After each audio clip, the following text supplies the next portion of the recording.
এই সামনে যে মসজিদটা দেখা যাচ্ছে এটা হচ্ছে মসজিদে গামামা। মসজিদে নববীতে ঢোকার ঠিক 310 নম্বর গেটের আগে। এইখানে এক সময় মদিনাতুল মুনাওয়ারাতে খুবই খরা হয়েছিল, যার জন্যে সাহাবায়ে কিরাম রিজওয়ানুল্লাহি তাআলা আলাইহিম আজমাইনরা আল্লাহ রসুলের কাছে সওয়াল করেছেন যে আল্লাহ রসুল, এরকম খরাতে আমাদের খুব কষ্ট হচ্ছে, আপনি আল্লাহর কাছে পানির জন্য দোয়া করেন।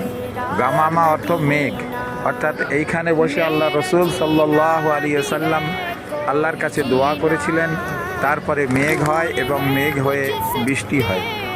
এই সেই মসজিদে গামামা। আর ওই একটা যে দেখা যাচ্ছে গম্বুজ, ওইটা হচ্ছে হজরতে ওমর রাদিয়াল্লাহু তাআলা আনহুর বাড়ি ছিল। ওই জায়গাতেই হজরত ওমর রাদিয়াল্লাহু তাআলা আনহুর বাড়ির জায়গায় একটা গম্বুজ, একটা ছোট্ট মসজিদ করে দেওয়া হয়েছে।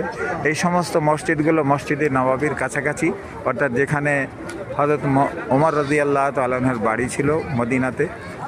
তো ওখানে নামাজ হয় না, কিন্তু স্মৃতি হিসাবে ওইখানে ওই গম্বুজ অর্থাৎ মসজিদটা তৈরি করে দেওয়া হয়েছে। অনেকেই ওর মধ্যে যে 2 রাকাত দাখিল মসজিদ নামাজ আদায় করে।